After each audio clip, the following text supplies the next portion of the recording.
Hi, beautiful, great and loyal story family. Welcome back to Mr. Peter's Stories. With a shattered heart and tears in my eyes, I come to you today with the most painful words I've ever had to say. I have to step away from YouTube for a while. My health is failing me, my heart is not well, and the doctors have told me I need to rest. Yesterday, as I was telling you a story, I felt a sharp pain in my heart. I tried to push through, but I couldn't. I had to stop. And in that moment I realized, I can't keep ignoring what my body is telling me. I need to take care of myself so that one day I can return to you stronger. But my beautiful family, this is not goodbye. My stories, my love, my soul, nothing in this world can take that away. No matter what happens, my stories will never stop.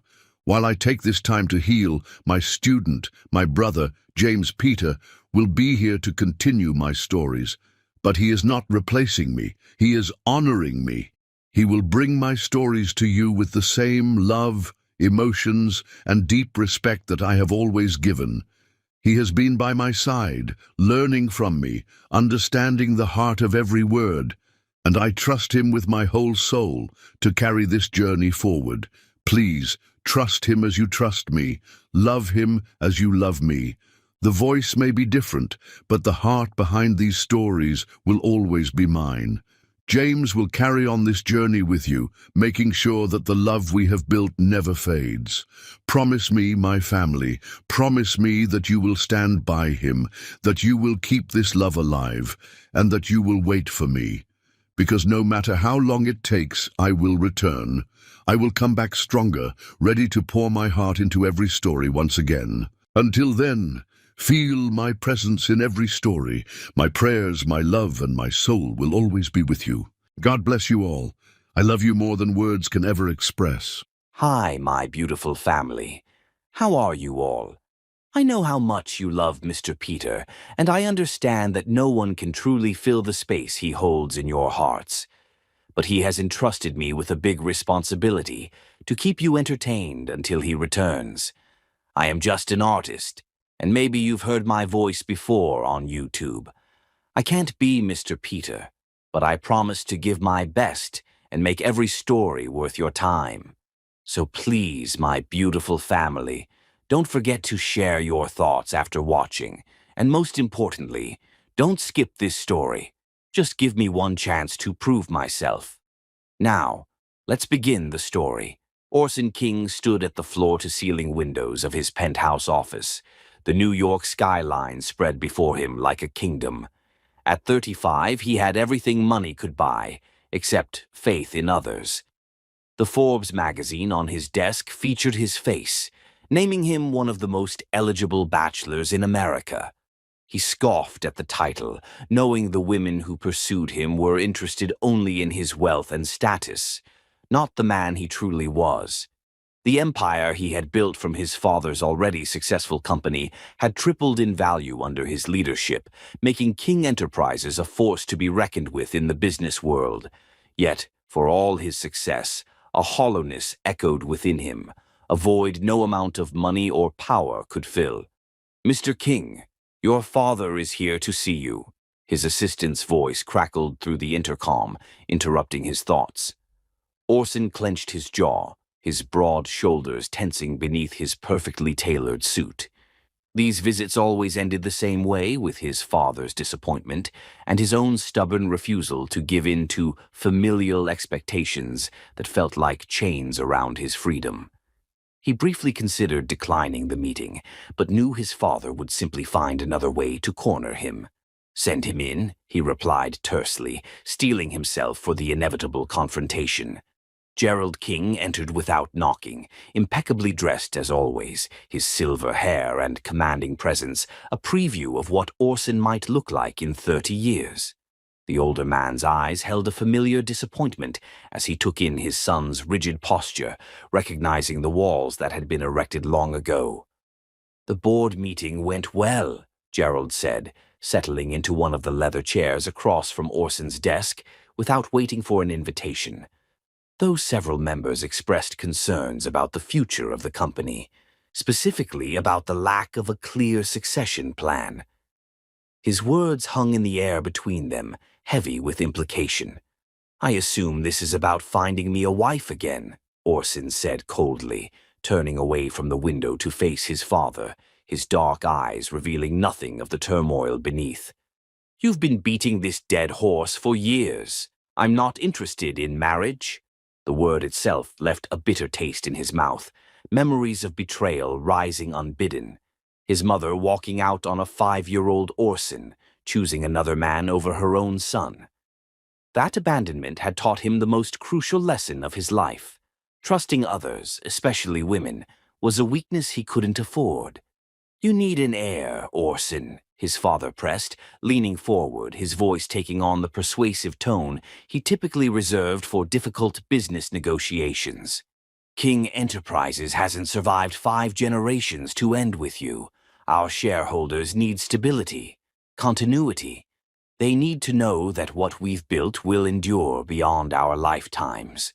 Gerald's gaze softened momentarily, a rare glimpse of the father beneath the businessman. "And frankly, son, I worry about you. This solitary existence you've chosen, it's not healthy. Your mother—" "Don't." Orson's voice cut like ice through the room, his hand raised to halt his father's words. "Don't mention her."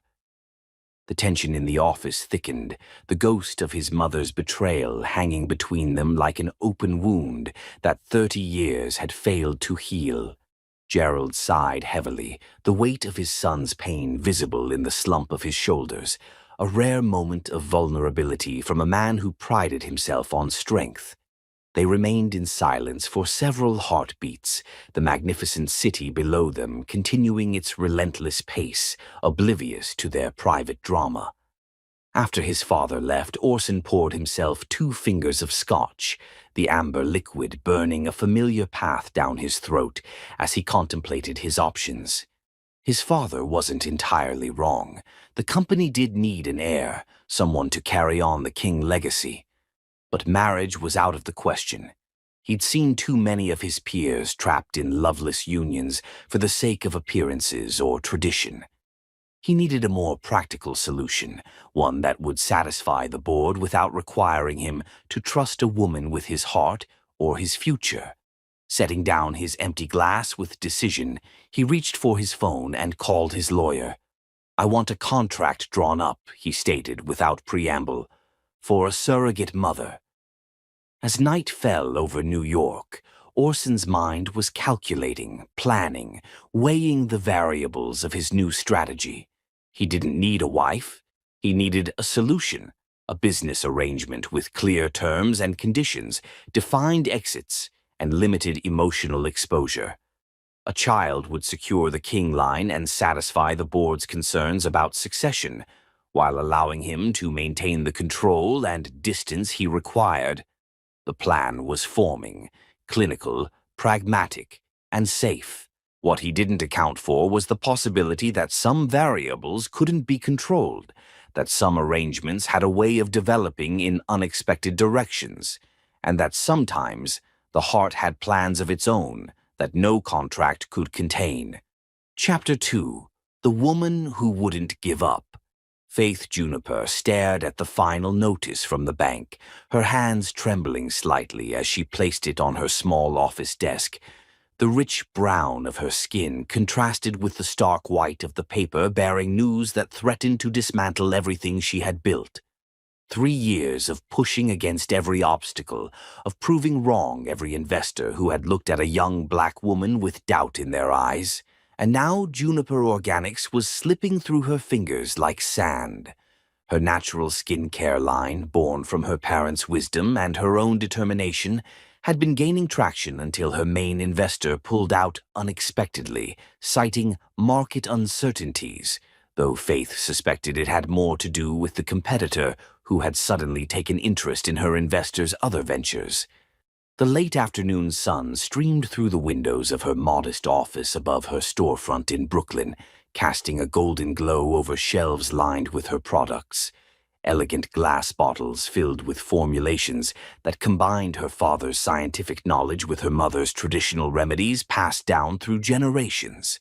Each label bore the logo she had designed herself, a juniper tree with roots that formed the initials of her parents' names. Faith ran her fingers through her meticulously maintained locks, some falling just past her shoulders, adorned with the copper cuffs her mother had given her before the accident. $200,000. That's what she needed to keep everything afloat, to honor her parents' memory, to prove that their belief in her hadn't been misplaced.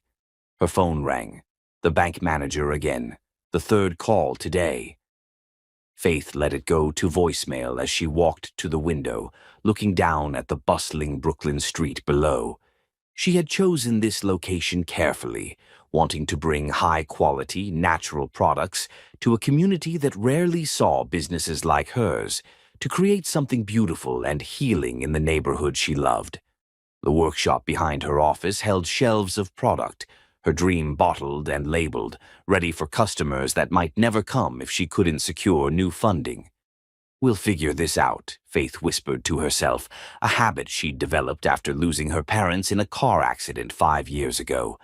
As an only child with no remaining family, she'd grown accustomed to being her own support system, to speaking affirmations into existence when no one else was there to offer them. Later that evening, her best friend Mia appeared at her door with takeout containers of jerk chicken and rice, the spicy aroma filling Faith's apartment above the shop. The familiar scents of Scotch bonnet peppers, allspice, and thyme reminded Faith of Sunday afternoons in her childhood home, when her mother would prepare traditional Jamaican dishes while singing along to Bob Marley, her father joining in with his deep baritone as he helped chop vegetables. Mia's presence was a comfort, as it had been since they were roommates in college, both of them navigating spaces where they were often the only women of color. "I brought sustenance," Mia announced, setting the food on Faith's small dining table, her eyes taking in Faith's exhausted expression. "And before you say you're not hungry, remember I've seen you survive on nothing but coffee and determination before, and it wasn't pretty." Faith managed a small smile, grateful for her friend's refusal to treat her with the pitying glances others had been giving her as rumors of Juniper Organics' financial troubles spread through their business circle. After they had eaten, Mia's expression turned serious as she pulled out her tablet. "I might have found a solution," she said hesitantly, her fingers hovering over the screen. "But it's unconventional. And before you say no, just hear me out completely." Faith raised an eyebrow, setting down her fork, curious despite the wariness that Mia's tone invoked. She had considered every conventional option already: bank loans, crowdfunding, taking on partners. But her credit was overextended, and potential partners wanted too much control over her formulations, asking her to cut costs in ways that would compromise the quality and integrity she had built her brand upon. Mia slid her tablet across the table. It displayed a confidential advertisement seeking a surrogate mother for a high-profile businessman. The compensation listed made Faith's eyes widen. $500,000. "This is crazy," Faith said, pushing the tablet away, the concept too outlandish to contemplate. Her mind flashed to her mother's voice, always practical, yet ambitious. "There are many paths to success, Faith, but never take one that costs you your dignity." She had made it this far without compromising her values. Could she consider something so intimate, so life-altering, simply for financial stability? "Crazier than losing everything you've built," Mia countered, her voice gentle but insistent as she pushed the tablet back toward Faith. "Look, I'm not saying it's an easy choice, but you've tried everything else. This could give you the breathing room to not just save Juniper Organics, but take it to the next level. And," she hesitated, "you've always said you wanted children someday. Maybe not like this, but—" Faith stared at the ceiling, considering the unthinkable. Her business wasn't just a company, it was her parents' legacy. After their death, creating Juniper Organics had been her way of keeping them alive, of honoring her father's scientific brilliance and her mother's healing wisdom. What wouldn't she do to preserve that? "Who is this businessman, anyway?" Faith asked finally, her curiosity outweighing her initial rejection as she picked up the tablet again, scrolling through the sparse details. The advertisement was clearly designed to limit information while attracting suitable candidates. University-educated women in good health, between 25 and 35. No family history of genetic disorders. "That's the thing," Mia replied, a hint of excitement in her voice despite the gravity of the conversation. "It's Orson King." Faith's head snapped up at the name, recognition immediate. Everyone in New York's business circles knew of King Enterprises and its ruthlessly successful CEO.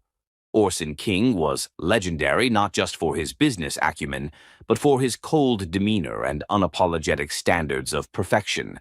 Faith had seen him once at a business conference, commanding the room with an arrogance that both impressed and irritated her. The thought of entering any kind of arrangement with such a man sent a shiver of apprehension down her spine, yet she couldn't deny the tiny spark of intrigue that accompanied it. Chapter 3. The Deal. The King. Enterprise's headquarters intimidated even from the outside, 90 floors of glass and steel reaching toward the sky, the building itself a testament to the power and wealth of the man who commanded it.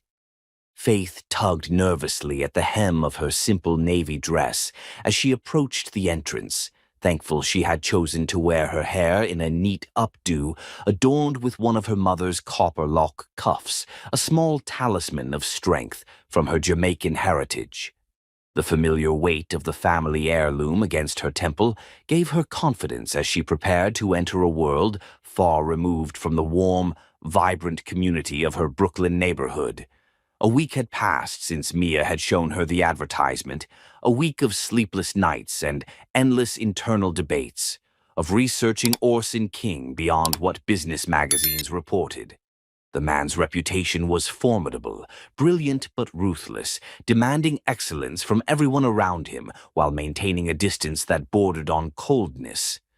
Now, standing in the shadow of his empire, Faith's resolve wavered for a moment before she steeled herself, drawing on the strength that had carried her through every other challenge in her life. The receptionist eyed her with a barely concealed skepticism that Faith had encountered all too often in spaces not designed with women like her in mind. "Your name, please," the woman asked, her gaze sliding over Faith's appearance with a calculation that seemed to find her lacking. Faith straightened her shoulders, meeting the receptionist's eyes directly. "Faith Juniper, I have an appointment with Mr. King." She kept her voice even, professional, though her heart hammered against her ribs with an intensity that threatened to betray her outward calm. The woman checked her computer, seeming surprised to find Faith's name actually listed. 68th floor. Mr. Rivera will meet you there." Faith nodded her thanks, stepping into the elevator with a strange feeling that she was crossing a threshold from which there would be no easy return. 20 minutes later, Faith sat in a stark conference room facing Orson King and his lawyer, the panoramic views of Manhattan spreading out beyond the windows, doing little to ease the tension that filled the space. Orson hadn't spoken a single word to her yet, assessing her coldly from behind a mask of indifference, while his lawyer, Mr. Rivera, explained the terms of what could only be described as the most unusual business proposition Faith had ever encountered. Her business degree from Howard University had prepared her for many negotiations, but nothing quite like this. The commodification of her body wrapped in legal terminology that somehow made it sound both clinical and reasonable. 9 months of pregnancy, full medical coverage, and complete confidentiality, Rivera droned, sliding papers across the polished table toward her. "Upon successful delivery, the final payment will be transferred to your account. Mr. King requires no further contact after the child is born. All parental rights will be relinquished." Faith listened, trying to maintain her composure as the reality of what she was considering crashed over her in waves. Each word from the lawyer's mouth added weight to her shoulders, each requirement another link in a chain that would bind her to this man and this child for nearly a year of her life.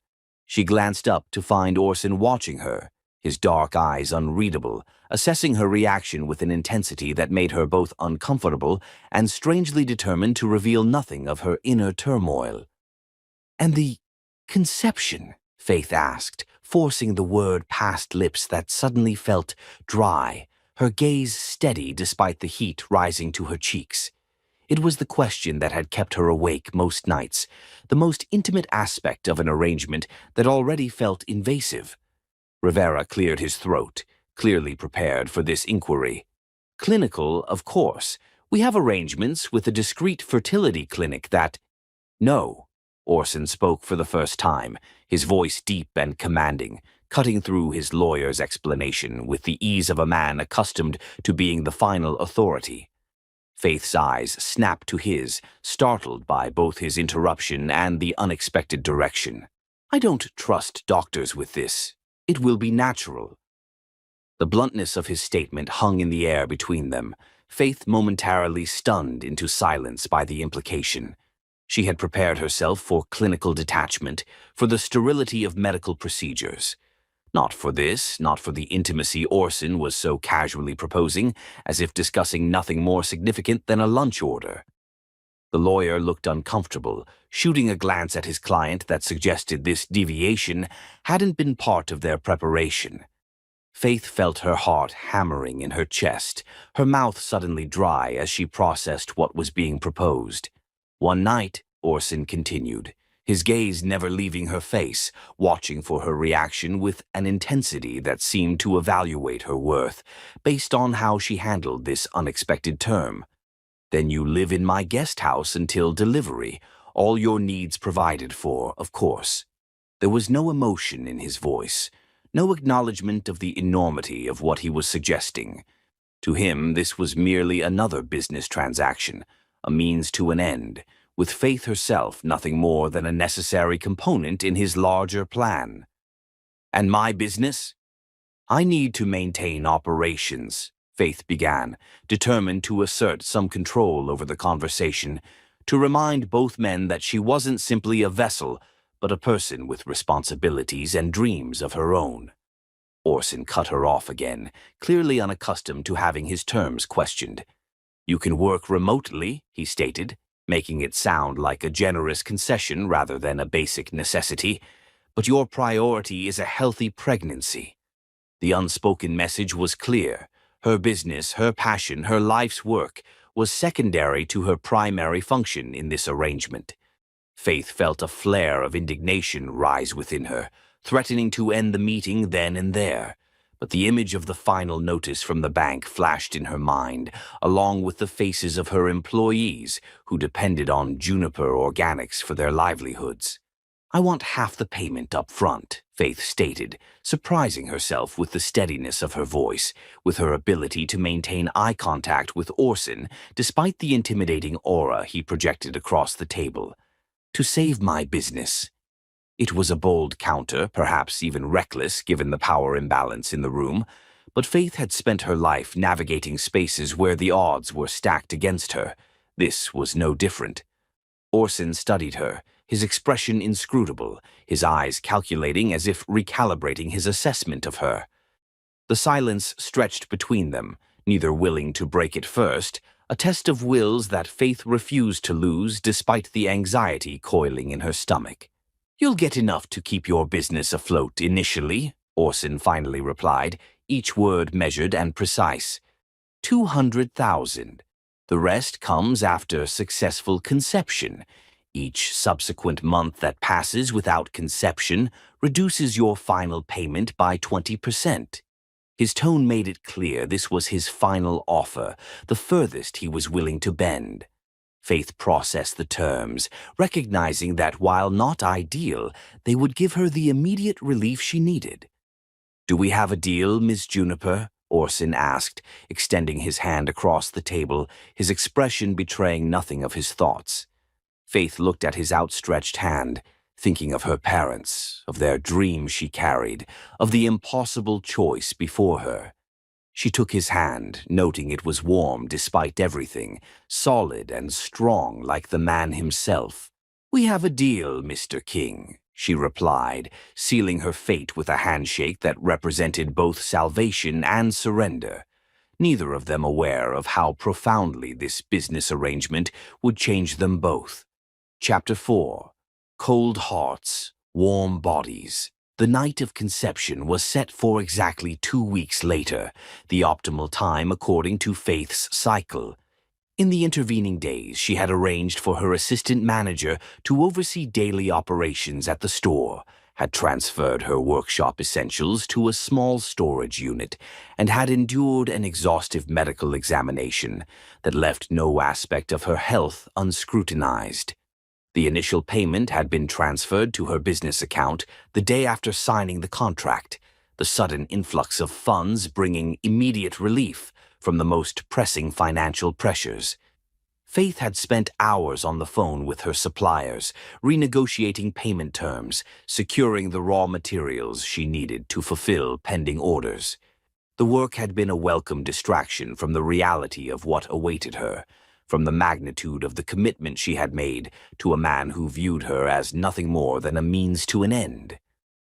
As the appointed evening approached, Faith found herself torn between practical preparation and emotional turmoil. She had expected to feel only anxiety or reluctance, but to her surprise, she also experienced an unwelcome flutter of anticipation when she thought of Orson.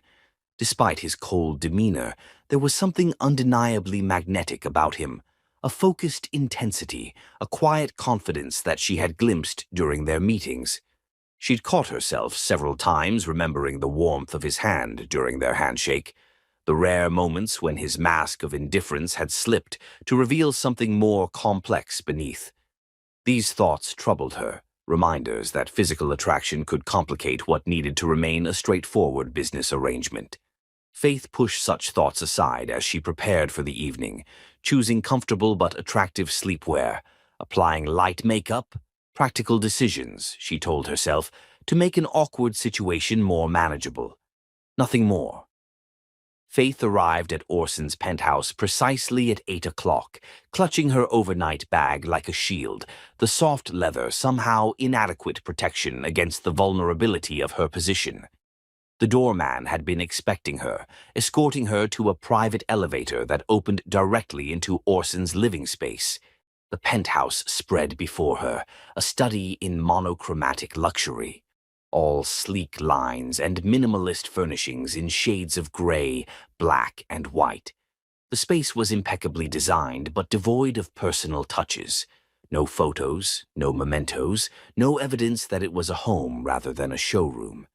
It was the living space of a man who valued order and control above comfort, who kept the world at a carefully maintained distance. Orson himself appeared from what Faith presumed was his home office, dressed not in the sharp business suit she had expected, but in dark jeans and a charcoal sweater that softened his appearance without diminishing his inherent authority. "You're punctual," he observed, the statement neither a compliment nor criticism, merely an acknowledgement of fact. Faith nodded, unsure how to respond to such a neutral opening, how to behave in this bizarre situation that no etiquette book had ever addressed. "Would you like a drink?" Orson asked, his tone businesslike as he moved toward a bar area in the corner of the vast living room. The question felt absurdly normal given the circumstances, as if they were business associates about to discuss a merger, rather than two strangers preparing for the most intimate of encounters. "No alcohol," Faith replied, setting her bag down carefully. "Not if we're trying to, you know." She couldn't quite bring herself to name their purpose explicitly, the clinical language of the contract suddenly inadequate in the reality of his home, in the anticipation that hung heavy in the air between them. A ghost of a smile touched Orson's lips, the first hint of genuine expression she had seen from him. "Orange juice, then," he offered, and Faith nodded, grateful for something to occupy her hands. They sat in uncomfortable silence in the living area, sipping their drinks, the floor-to-ceiling windows offering a spectacular view of the city lights spread out below them like stars reflected in dark water. Faith noticed Orson's eyes assessing her when he thought she wasn't looking, cataloging details with the same precision he likely applied to business acquisitions. "Why me?" Faith finally asked, breaking the silence that threatened to suffocate her with its weight. "There must have been hundreds of applicants for your position."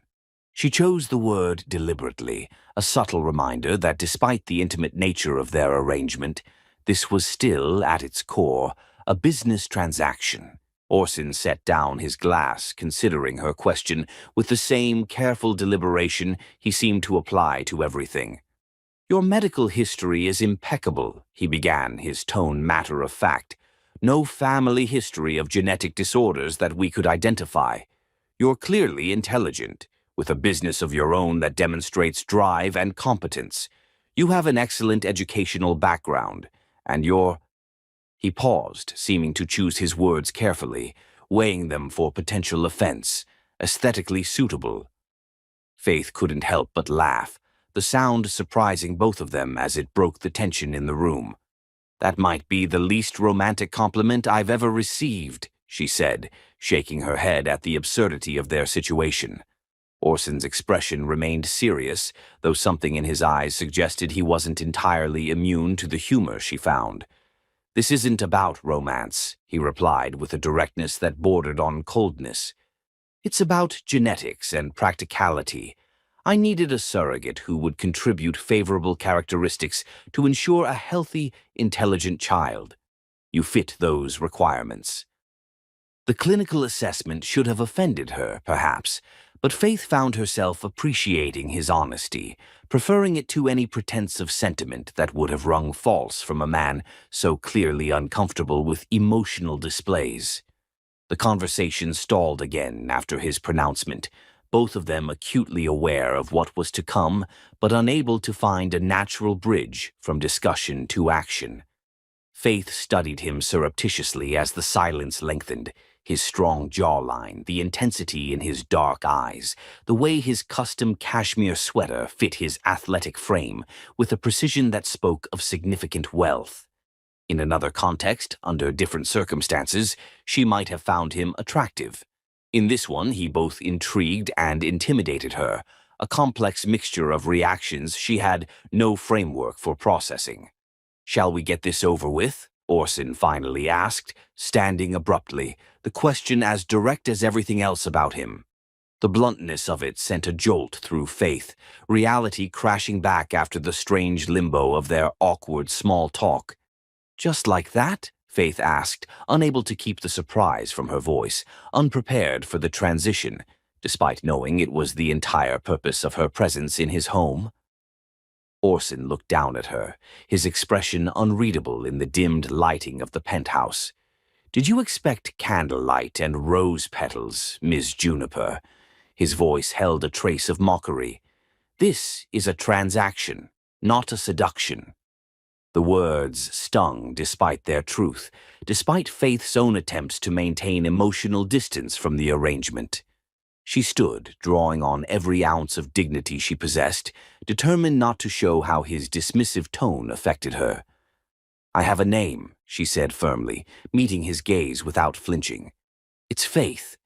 And while this may be just business to you, it's my body we're discussing. A little respect for that fact wouldn't be misplaced." Something flickered in Orson's eyes, surprise, perhaps, that she would stand up to him when most people seemed to either fear or defer to him automatically. The moment stretched between them, charged with an unexpected tension that wasn't entirely unpleasant.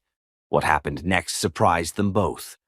Orson led her to his bedroom, a space as meticulously ordered as the rest of his home, dominated by a king-sized bed with dark sheets. But when he reached for her, his touch was not the mechanical gesture she had braced herself for. Despite the cold beginning, their bodies seemed to have different ideas about how the evening should proceed. What was supposed to be clinical and brief became something neither had anticipated. Orson's hands, initially hesitant, grew confident as they explored the curves of her body, his breath catching when her skin was finally revealed to him. Faith, determined to remain emotionally uninvolved, found herself responding to his touch with an intensity that shocked her, her body arching instinctively toward his.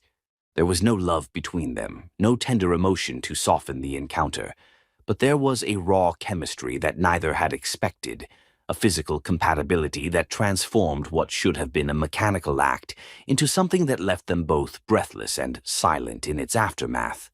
They lay apart afterward, the space between them on the king-sized bed, a carefully maintained boundary, despite the intimacy they had just shared, each lost in private thoughts about what had transpired. "The guest house is ready for you," Orson said finally, breaking the silence that had stretched between them, his voice carefully neutral, as if trying to re-establish the professional distance that had momentarily dissolved. "You can move in tomorrow. My assistant will arrange for transportation of whatever you need." Faith stared at the ceiling, her mind struggling to process the complexity of her situation, the strangeness of lying naked in a stranger's bed, with the potential of new life already possibly taking root within her. The reality of what she had agreed to suddenly felt overwhelming, the full weight of 9 months stretching before her like an unmapped road. "And if I'm not pregnant?" she asked, voicing the question that had been lurking at the edges of her mind since she signed the contract. "Then we try again next month," Orson replied matter-of-factly, his tone making it clear that the unexpected passion of their encounter had not changed the fundamental nature of their arrangement. "Until it works." The simplicity of his answer belied the complexity of what it would mean. More nights like this one, more moments of unexpected connection, followed by deliberate distance. Faith closed her eyes briefly, wondering what her parents would think of the path she had chosen, whether they would understand the impossible choice she had made to preserve their legacy. When she opened her eyes again, she found Orson watching her, something unreadable in his expression, a question he didn't voice. The moment passed quickly as he rose from the bed, efficient even in this most private of moments, already shifting back into the role of businessman rather than lover. Faith watched him move around the room, the powerful lines of his body outlined in the dim light, and wondered if there was more to Orson King than the cold, calculating exterior he presented to the world, and whether the coming months would reveal the man behind the mask. Chapter 5. Waiting Game. The first month in Orson's guest house passed in a blur. The property, a stately brownstone that most New Yorkers could only dream of affording, seemed to emphasize Faith's isolation. She had turned one of the bedrooms into a makeshift office, directing Juniper Organics remotely. The initial payment had saved her business from collapse, giving her breathing room to strategize. Orson was rarely present, calling every few days to ask clinical questions about her health and potential symptoms. Their conversations never acknowledged the unexpected heat that had flared between them that first night. Faith had told only Mia about the arrangement, swearing her to secrecy. "So you're living in his guest house while you wait to see if you're pregnant with his baby," Mia had summarized during a hushed phone call. "And you haven't seen him since that night?" Faith couldn't fully articulate the strangeness of her situation, living in luxury while waiting to see if her body had fulfilled its contractual obligation. At the 1-month mark, Faith took the pregnancy test alone. When the single line appeared, she felt a complex mixture of relief and disappointment that made no rational sense. "I see," Orson replied after she called with the news. "You'll try again," he added, the statement a reminder of their contract and the reduced payment with each unsuccessful month. The second attempt was scheduled with clinical precision. This time, Orson came to the guest house with a bottle of expensive wine. "I thought this might make things easier," he said. The implication was clear. This encounter was a task to be completed, one that might benefit from lowered inhibitions. Faith declined, determined to maintain her dignity. The evening unfolded with even more detachment than their first encounter, Orson treating the entire process like a business meeting. Faith couldn't help feeling used, a means to an end rather than a person. When it was over, Orson left without spending the night. Another month passed. Faith threw herself into her work, developing a new line of hair products specifically formulated for textured hair like her own. When the second test came back negative, she felt the same bewildering mix of emotions, amplified by the knowledge that her value in their contract was diminishing. Orson's voice was noticeably colder when she called with the news. The third month brought tension to a breaking point. Orson appeared unexpectedly one evening, catching Faith during a video conference. 3 months, he said without preamble, his voice tight with barely contained irritation. 3 months of failure. Faith stepped back, allowing him in despite her instinct to slam the door in his face. "I'm doing everything the doctors suggested," she replied. "Sometimes these things take time." "Time is money, Ms. Juniper," he said coldly, "and you are costing me both." The accusation stung more than Faith wanted to admit. "I'm not doing this intentionally," she retorted. "Do you think I enjoy living in this beautiful cage, waiting for my body to do something it clearly isn't ready to do?" Orson's gaze swept dismissively around the room. "Maybe you're infertile. Maybe you're just here to enjoy the benefits without delivering results." Faith's hand connected with his cheek before she could stop herself. "Get out," she whispered, tears streaming down her face. "I'm not your machine that's malfunctioning.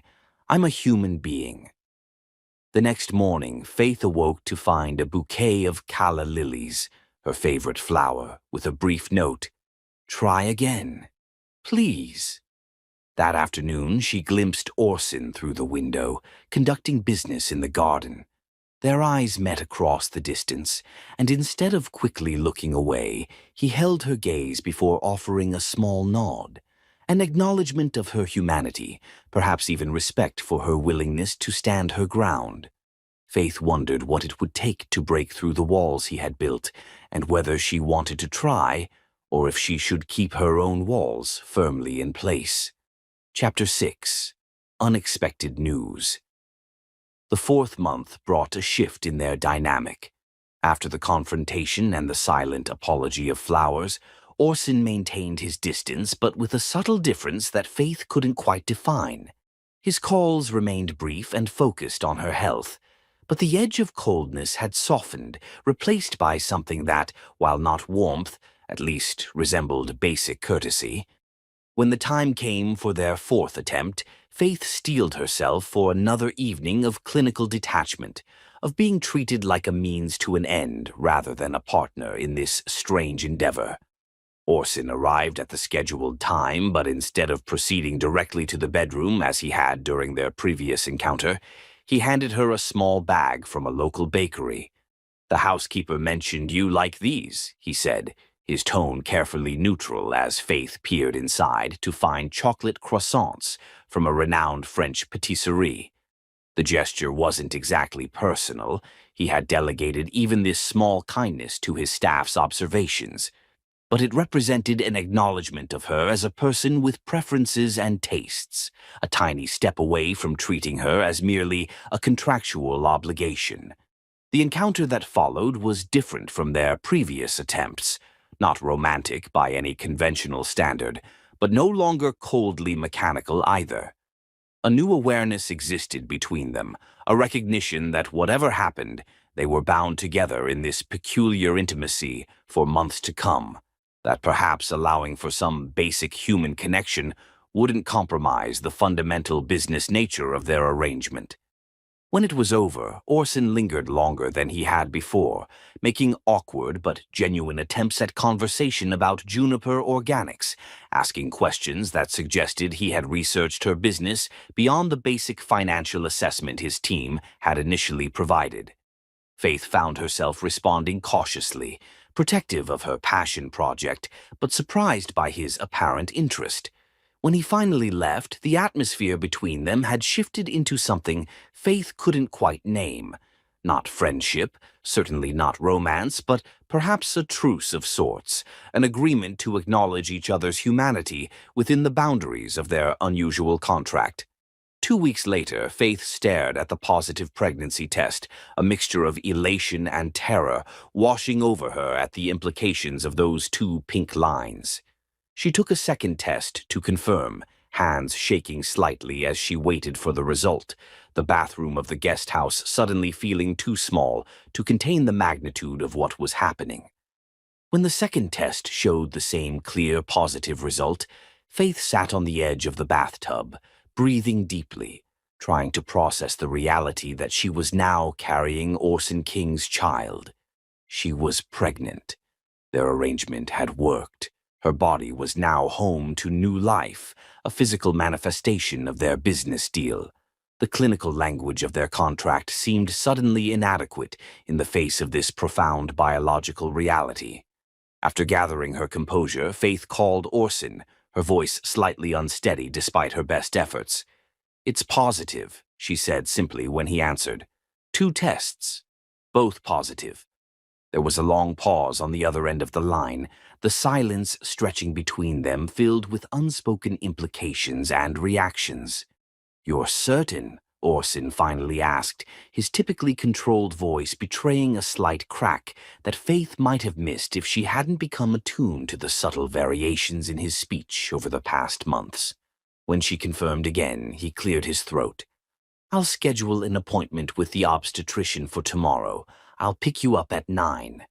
The efficiency of his response was predictable, but Faith thought she detected something new beneath the businesslike exterior, a hint of genuine emotion, perhaps even excitement, quickly masked by his habitual control. After ending the call, Faith placed her hand gently on her still flat stomach. The reality of what was growing inside her, still abstract but undeniable, this was no longer theoretical, no longer a future possibility.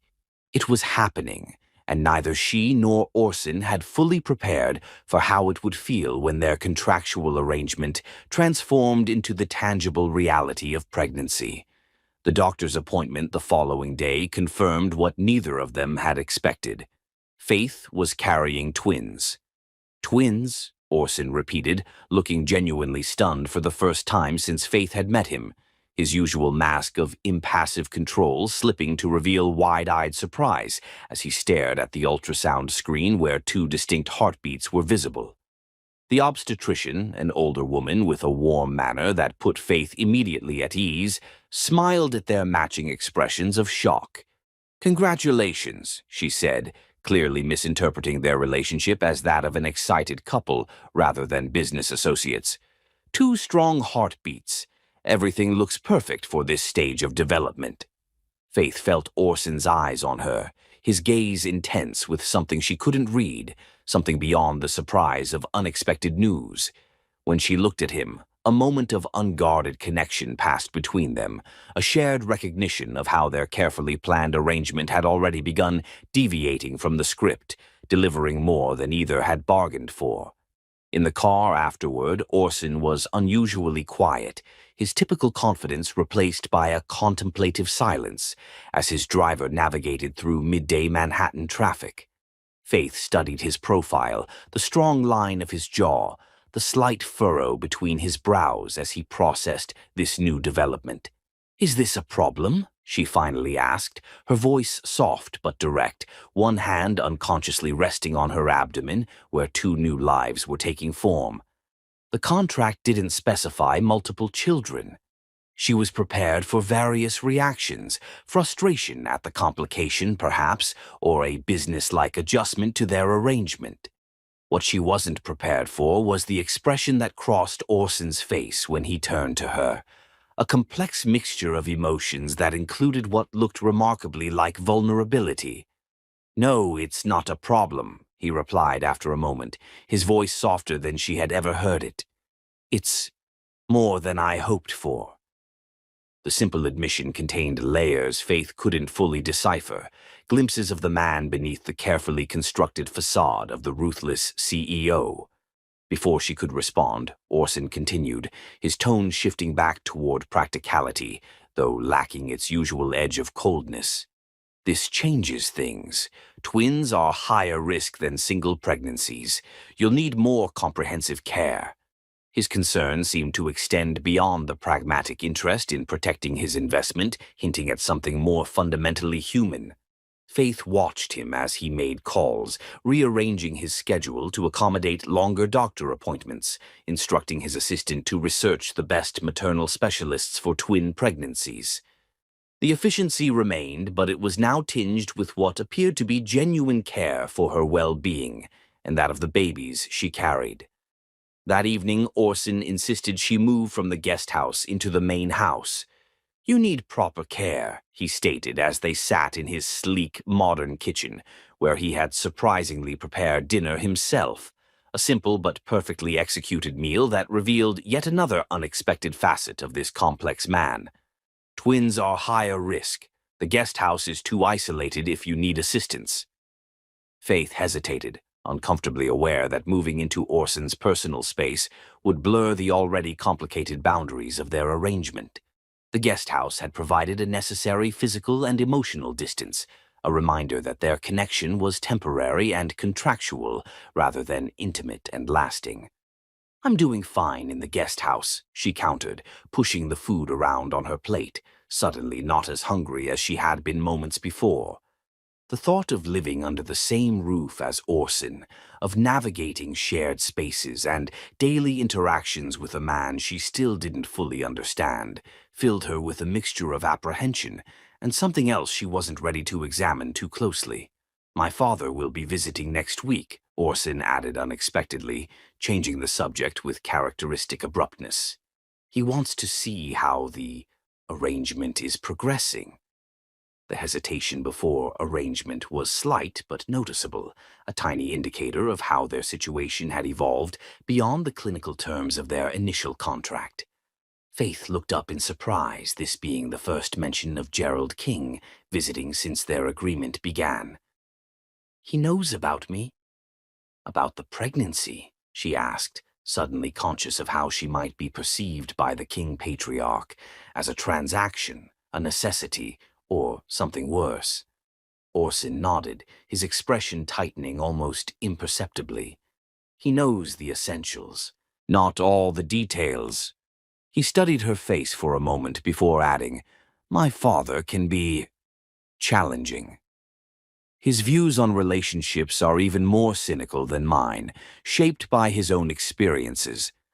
Having you in the main house would present a more united front."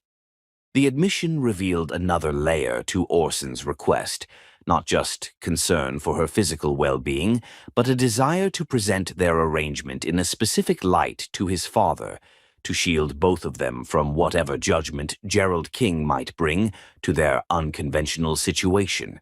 "This isn't negotiable," Orson replied, but his tone lacked its usual edge of command. There was something almost like pleading beneath the surface of his words, a vulnerability he seemed unwilling or unable to express directly. "I want you closer, for monitoring purposes."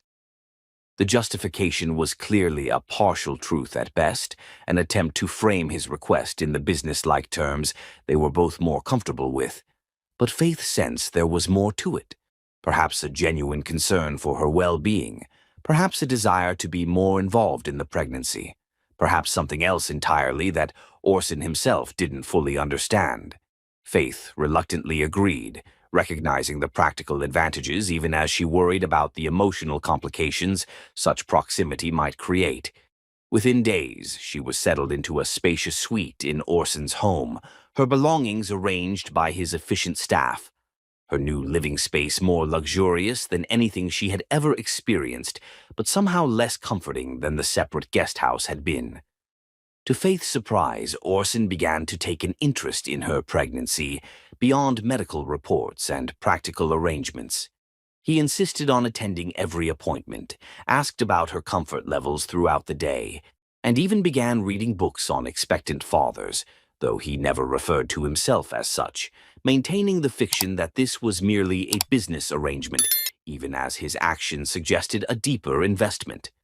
One night, nearly a week after she had moved into the main house, Faith found him in the library, surrounded by parenting books and medical texts on twin development, his usually immaculate appearance slightly disheveled.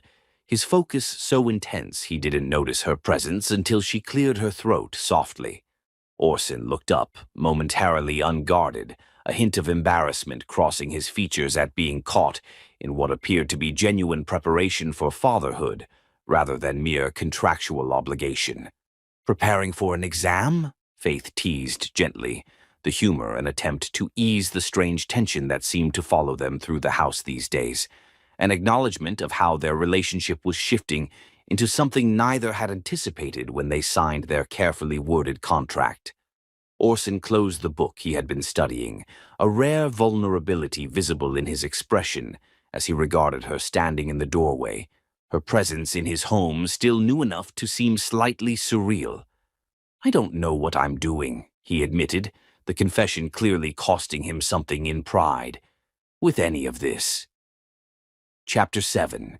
Shifting Ground. By the 5th month, Faith's body had changed dramatically.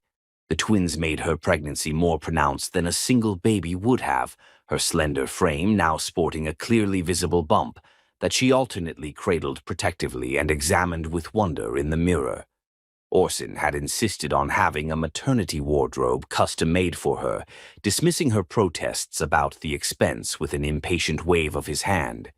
"You represent King Enterprises now," he had said, then seemed to catch himself, adding more softly, "and comfort is essential for a healthy pregnancy." The new clothes were beautiful, designer pieces in rich jewel tones that complemented Faith's deep brown skin. Despite her physical distance from her Brooklyn store, Juniper Organics was thriving. The initial investment had not only saved it from bankruptcy, but positioned it for unexpected growth, with her new line for women of color gaining significant traction in markets that had previously seemed impenetrable. Orson had become surprisingly attentive since the twins' news, insisting on having meals with her, his gaze often lingering on her changing body with an expression that wasn't clinical assessment, but something closer to awe. One evening over dinner, he asked, "Why natural skincare products?"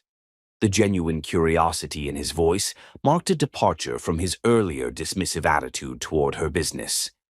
Faith smiled, warming to her favorite subject, her hands animating her words. "My mother was allergic to most commercial products. Her skin would break out in rashes from ingredients that most people never react to. My father was a chemist. He created formulations for her using traditions from my mother's Caribbean heritage, combined with his scientific knowledge." She found herself sharing stories she hadn't intended to, drawn out by Orson's unexpected interest, by the attentive way he listened without interrupting or checking his phone, as he did during business conversations. "After they died in the car accident, I found his notebooks full of formulas. My mother's notes about which plants and ingredients had worked best," Faith continued, her voice softening with memory. "It felt like they had left me a road map." She trailed off, the grief still fresh, despite the years. Orson studied her across the table, something soft entering his usually guarded expression. "You loved them very much," he observed quietly. "They were everything to me," Faith admitted. "Juniper Organics isn't just a business, it's their legacy." Later that week, Orson surprised her by converting one of the spare rooms into a small laboratory for her work, equipped with everything she needed to continue developing formulations. "Your business shouldn't suffer because of our arrangement," he said simply when he showed her the space. The thoughtfulness of the gesture touched Faith deeply, suggesting an understanding of her needs that went beyond their contract. As her pregnancy progressed, Faith noticed subtle changes in Orson that others might have missed. He began working from home more often, converting part of his study into a temporary office that allowed him to be present without explicitly acknowledging that he was choosing to be near her. Sometimes she would catch him watching her when he thought she wasn't looking, not with calculation but with something that resembled wonder, his gaze lingering on the visible evidence of the new lives growing within her. One afternoon, Faith entered the kitchen to find him speaking quietly with his chef about incorporating more Caribbean-inspired dishes into the menu, clearly drawing from details she had mentioned about her childhood favorites. When he noticed her presence, he didn't try to hide the conversation, instead asking her input in a way that acknowledged her cultural heritage as something valuable rather than incidental. One night, Faith woke to sharp pains that sent fear coursing through her veins. Instinctively, without consideration for their complex relationship, she called out for Orson. He appeared in her doorway almost instantly, dressed in pajama bottoms and a t-shirt, his hair disheveled from sleep, but his eyes instantly alert at the sight of her distress. "What's wrong?" he demanded, crossing to her bedside with 2 quick strides. Faith clutched her abdomen, fear making her voice tight. "Pain. Something's wrong." Orson was already reaching for his phone, calling his driver while simultaneously helping her sit up, his free hand supporting her back, with a gentleness that belied his usual commanding presence. "Hospital. Now," he stated, his voice leaving no room for argument as he helped her into a robe, his movements efficient but careful. The emergency proved to be false labor, but the doctor warned that Faith needed more rest. On the drive home, Orson was unusually quiet, his profile stern in the dim light of the car's interior. When he finally spoke, his voice held a determination Faith recognized from his business dealings. "I'm hiring a full-time nurse," he announced. Faith felt a flash of irritation at his presumption, at the reminder that despite their evolving relationship, Orson still defaulted to making unilateral decisions. "That's excessive," she protested.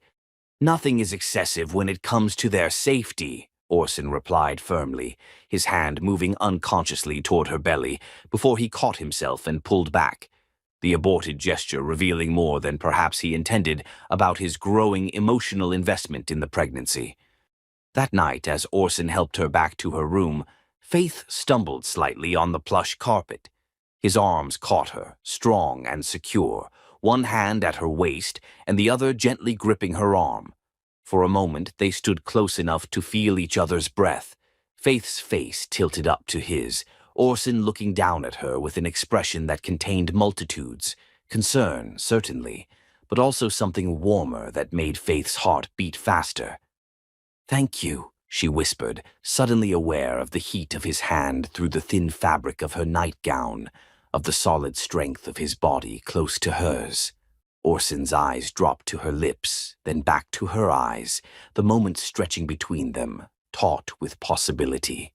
Then, as if remembering himself, he set her gently away, his hands lingering for just a fraction of a second longer than necessary.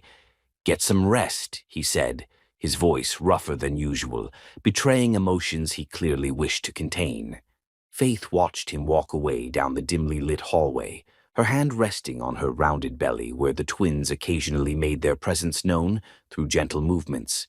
Something had shifted between them in that moment in the hallway, something neither of them was ready to acknowledge but which would be impossible to ignore completely.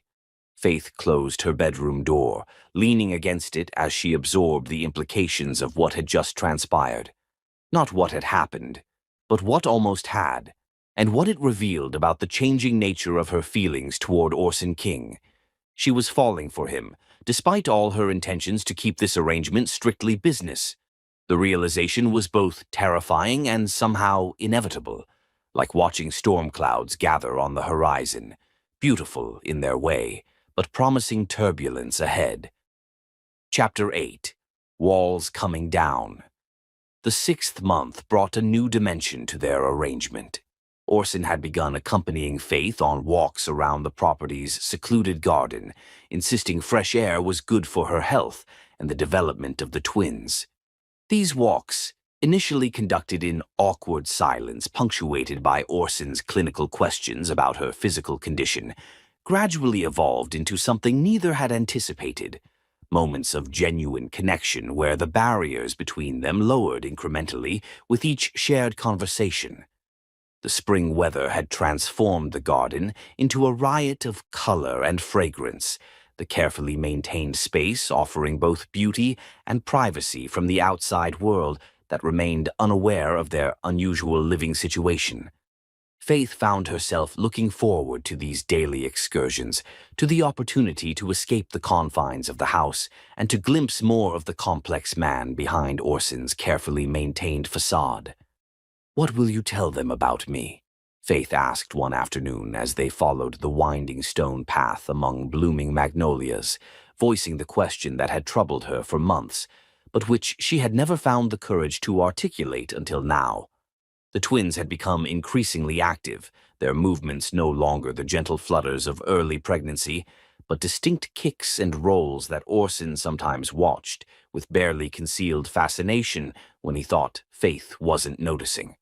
Her hand rested protectively on her rounded belly as she asked the question, her dark eyes steady on Orson's face, determined to see his unfiltered reaction to this direct confrontation of their future. Orson's steps faltered, his usual confidence momentarily shaken by the unexpected inquiry. He looked away from her, toward the Manhattan skyline visible beyond the garden walls, his profile strong against the backdrop of blue sky and distant buildings. "I haven't thought that far ahead," he admitted finally, though something in his tone suggested this wasn't entirely true, that perhaps he had considered this question, but had reached no satisfactory answer. "Haven't you?" Faith pressed gently, unwilling to let the moment pass without addressing the reality that would eventually confront them all. "These children will ask someday. They'll want to know who their mother is." She emphasized the word deliberately, a reminder that no matter what legal documents they had signed, biology and human connection couldn't be so easily dismissed.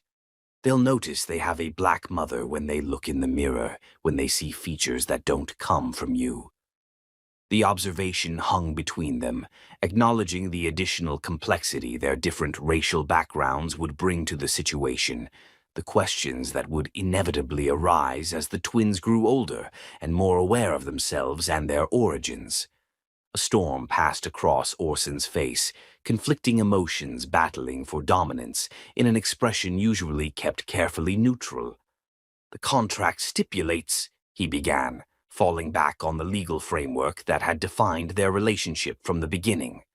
"I know what the contract says," Faith interrupted, her voice gentle but firm as they paused beside a stone bench nestled among flowering bushes. She settled onto it, the weight of the twins making even short walks tiring these days. Orson remained standing for a moment before reluctantly joining her, maintaining a careful distance despite the limited space. "But contracts don't account for human hearts, Orson. These babies will have questions someday. They'll want to know about their heritage, about where they come from. Half of their DNA, half of their identity, will come from me." She turned slightly to face him, her expression earnest, wanting him to understand the complexity of what they had created together. Not just new lives, but new identities that would need nurturing and understanding beyond what legal documents could address. "What will you tell them when they ask why their mother isn't in their lives? Will you paint me as someone who abandoned them for money? Will you tell them the truth about our arrangement?" The question seemed to pierce something in Orson's careful armor, reaching parts of him he kept rigorously protected. He stared at his hands, strong and capable in business dealings, but suddenly appearing inadequate in the face of the future responsibilities Faith was forcing him to confront. The silence stretched between them, filled with the sounds of birdsong and distant city noise, with the weight of decisions not yet made but which couldn't be postponed indefinitely.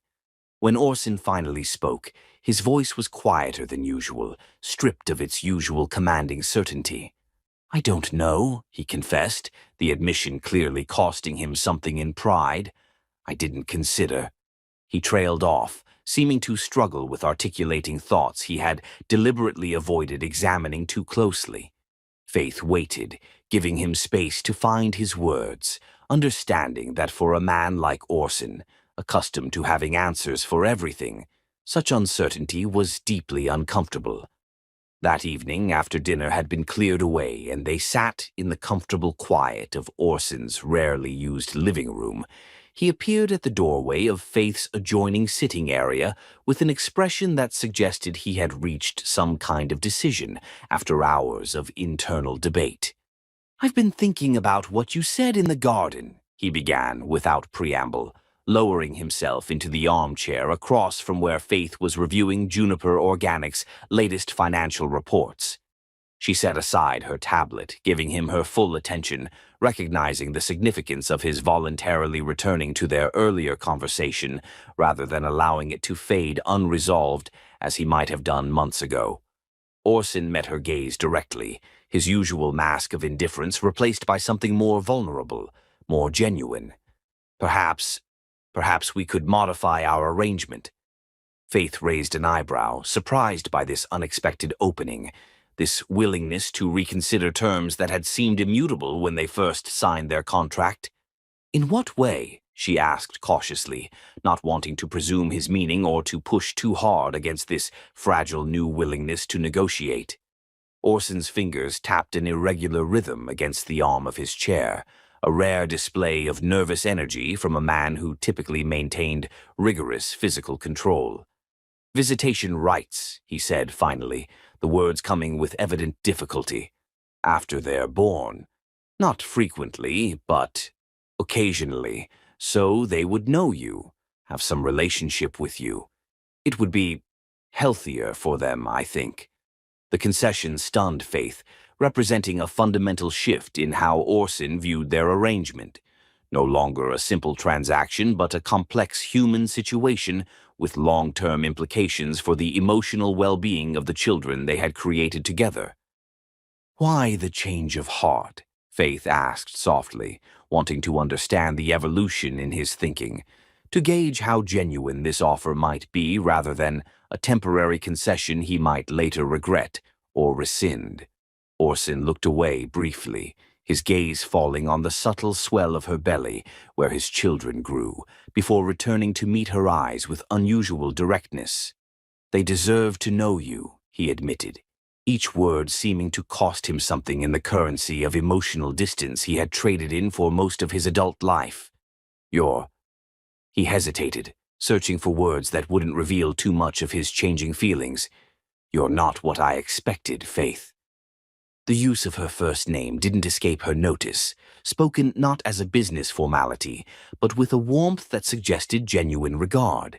It was the first time he had used it since their arrangement began, with such unguarded sincerity, a small but significant indicator of how their relationship had evolved, despite both their efforts to maintain professional detachment. Their relationship continued to shift subtly in the weeks that followed, the rigid boundaries of their initial contract increasingly softened by the daily reality of shared space and shared purpose. Orson began joining Faith for dinner each night, their conversations gradually extending beyond her pregnancy and his business concerns into more personal territories. He spoke with halting reluctance at first, but with increasing openness, of his childhood, of the abandonment that had shaped him, of his father's emotional distance that had taught him to equate vulnerability with weakness, of the defensive walls he had built to protect himself from the kind of pain his mother's departure had inflicted. Faith shared stories of her parents in return, of the close-knit family that had shaped her understanding of love and commitment, of her dreams for Juniper Organics that went beyond financial success to creating something meaningful and lasting in her parents' memory. During her 7th month, Faith awoke one night to find the house unusually quiet, the normal subtle sounds of Orson working late in his study absent. Unable to find a comfortable position for sleep, a familiar discomfort that had been growing more intense in recent days, she wrapped herself in a soft robe and wandered the dimly lit hallways, eventually discovering light spilling from the partially open door of the nursery he had commissioned. Faith paused in the doorway, surprised to find Orson sitting alone in the room, surrounded by the carefully selected furniture and decorations that awaited the twins' arrival. He sat in one of 2 matching rocking chairs, staring at the 2 cribs with an expression of such unguarded vulnerability that Faith almost retreated, feeling as though she had intruded on something deeply private. Earlier that day, they had attended a doctor's appointment where, though the specialist had maintained a reassuring tone, Faith had noticed the slight furrow in her brow while examining the ultrasound. "Your blood pressure is trending higher than I'd like," the doctor had mentioned casually. Too casually, Faith thought. Orson had immediately bombarded her with questions about risks and precautions, revealing a depth of concern that contrasted sharply with his usual controlled demeanor. The doctor had prescribed more rest and additional monitoring, assurances that should have been comforting, but instead planted seeds of worry that Faith could see reflected now in Orson's pensive expression as he sat alone in the nursery, contemplating the empty cribs that awaited their children. Before she could slip away, Orson sensed her presence, though he didn't turn immediately, his voice low in the quiet room. "Couldn't sleep either." Faith entered hesitantly, lowering herself carefully into the second rocking chair beside him, her movements slower and more deliberate as her pregnancy advanced. "The twins have decided night is the perfect time for gymnastics practice," she replied with a small smile, one hand automatically moving to her belly, where one of the babies was indeed active. They sat in companionable silence for several moments, the moonlight filtering through partially drawn curtains, creating patterns across the plush carpet, the carefully painted mural of a world map on one wall, reflecting Orson's hope that his children would grow up with broader horizons than he had experienced in his own restrictive upbringing. "I keep thinking about my father," Orson admitted finally, breaking the silence with unexpected candor. "About the kind of father I'll be." The confession revealed more of Orson's inner thoughts than he typically allowed himself to share, a glimpse of the anxieties that plagued him beneath his confident exterior. Faith studied his profile in the dim light, seeing not the powerful CEO but simply a man confronting the imminent reality of fatherhood with all its attendant uncertainties and responsibilities. "You're already different from him," she observed quietly, her voice gentle in the stillness of the nursery. "You're here. You care. You're preparing." She gestured around the room at the evidence of thought and consideration that had gone into creating this space for children not yet born, but already deeply considered. "Your father never read parenting books or sat in a nursery at midnight, wondering if he was up to the task. The fact that you're doing those things means you're already miles ahead." "Do I know how to care?" Orson asked, the question clearly rhetorical but revealing depths of self-doubt Faith wouldn't have believed him capable of months ago.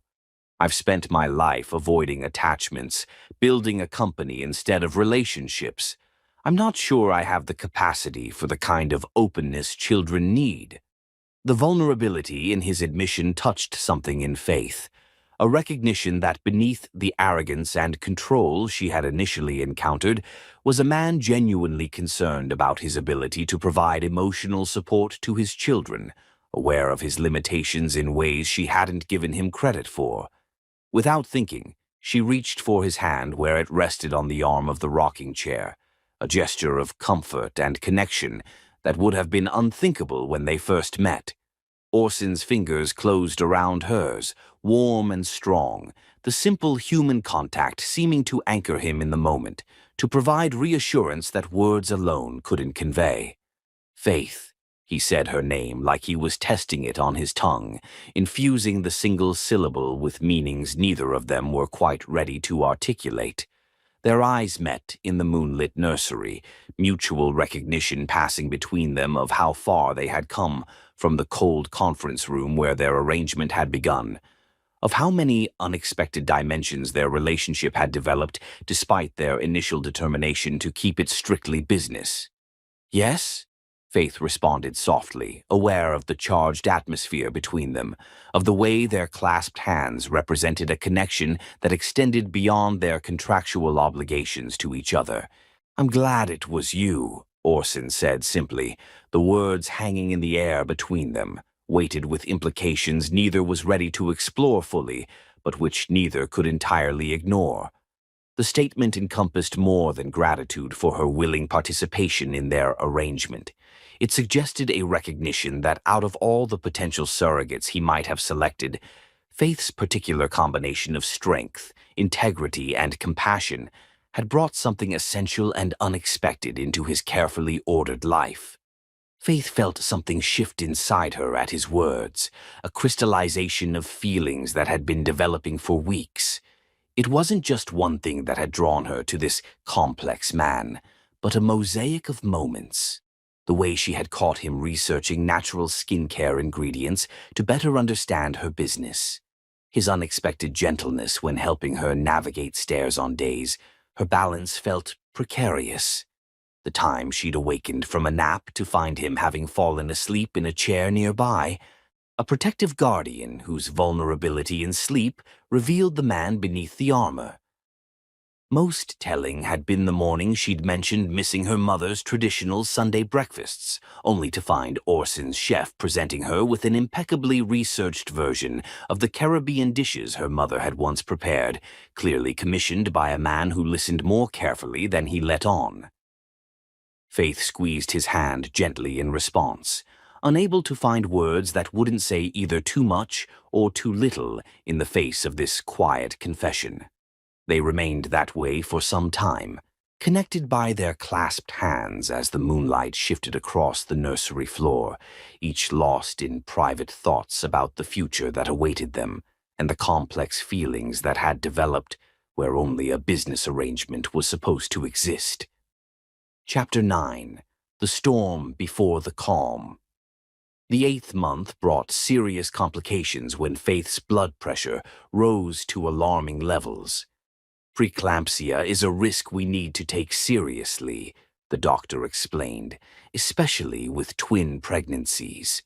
The diagnosis transformed Orson overnight. He rearranged his entire business schedule, delegating responsibilities he would previously have insisted only he could handle.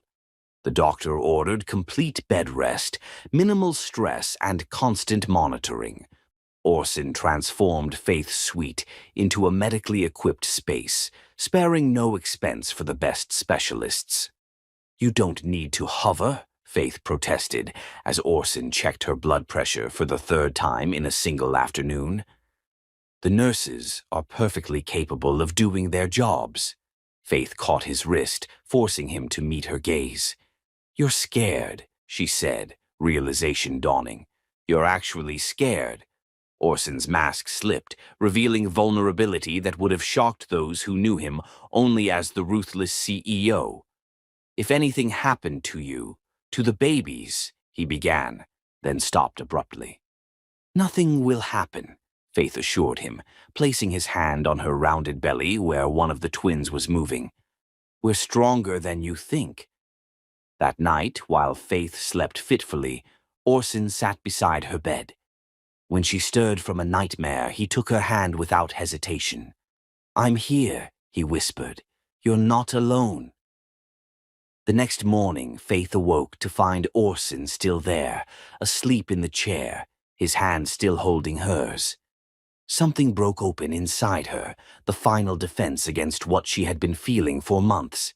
Somewhere between contract negotiations and midnight vigils, Faith had fallen in love with Orson King. Before Faith could process this revelation fully, Gerald King arrived unexpectedly. Orson met his father in the study, deliberately choosing a location away from Faith's suite. "So it's true," Gerald said. "You've been neglecting the business for a surrogate." Orson bristled immediately. "Faith is not just a surrogate," he replied, his voice cold. Gerald's eyebrows shot up. "Faith, is it?" "Not Ms. Juniper anymore. Interesting development." "What do you want, father?" Orson asked directly. Gerald studied his son. "The board is concerned. You've missed 3 critical meetings. There are rumors about your situation." Orson's jaw tightened. "The babies will be born in a few weeks. The King line continues. Isn't that what you wanted?" Gerald studied his son. "It was, but now I'm concerned about something else entirely. You're developing feelings for this woman."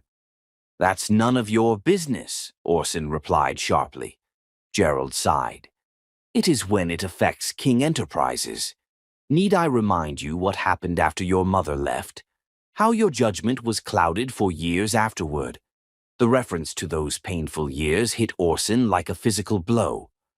Faith is nothing like her, Orson stated with absolute certainty. All women are the same when it comes to advantage, Gerald said, his voice heavy with bitterness. She came to you for money. She'll leave you for it too, once she has enough. Before Orson could respond, a crash sounded from upstairs. He raced to Faith's room to find her collapsed on the bathroom floor, blood staining her nightgown. The babies, she whispered as Orson knelt beside her. Something's wrong with the babies. As he carried Faith down the stairs, past his father's shocked expression and into the waiting car, Orson was conscious of a perfect clarity, understanding what mattered most to him now. Stay with me, he murmured against Faith's hair as the car sped toward the hospital. I can't do this without you. The admission contained multitudes, acknowledgments of dependency and need that the Orson of 6 months ago would have considered unacceptable weaknesses, but which now felt like essential truths. Chapter 10. New Life. The hospital corridors echoed with the controlled urgency of a medical emergency, the harsh fluorescent lighting casting stark shadows as Faith was rushed into surgery. The medical team moved with practiced efficiency, a choreography of professionalism that contrasted sharply with Orson's barely contained panic as he was directed to the waiting area, suddenly powerless in a situation no amount of money or influence could control. He paced the small private room, unable to sit, unable to focus on anything beyond the terrifying uncertainty of what was happening behind closed doors. Gerald had followed in a separate car, now sitting silently in a corner of the waiting room, his earlier confrontational stance softened by the gravity of the situation, by the unmistakable evidence of his son's emotional investment in Faith and the twins. Time stretched and contracted in the surreal space of crisis, minutes feeling like hours as Orson waited for news. His mind circled obsessively through worst-case scenarios, despite his attempts to focus on positive outcomes, his father's warnings echoing uncomfortably against his own deepest fears of loss and abandonment. He had spent decades building defenses against precisely this kind of vulnerability, constructing his life to minimize emotional risk. Yet here he was, completely exposed, utterly dependent on circumstances beyond his control, his carefully ordered existence hanging on the well-being of a woman he had initially viewed as little more than a means to an end. The irony wasn't lost on him, though he found no comfort in the recognition of how completely his priorities had shifted, of how thoroughly Faith had disrupted the cold efficiency of the life he had designed for himself. Mr. King. A nurse appeared at the doorway, her expression professionally neutral as Orson's head snapped up, his body tensing in anticipation of whatever news she brought. The doctor would like to speak with you. Orson felt his heart stop, time suspending as he searched the nurse's face for some hint of what awaited him, finding nothing in her carefully maintained composure to indicate whether he was about to receive news of life or death. Are they... He began, unable to complete the question, words failing him in a rare moment of complete vulnerability. Gerald had risen at the nurse's entrance, moving to stand behind his son, a hand hovering near Orson's shoulder in an uncharacteristic gesture of support that didn't quite complete itself.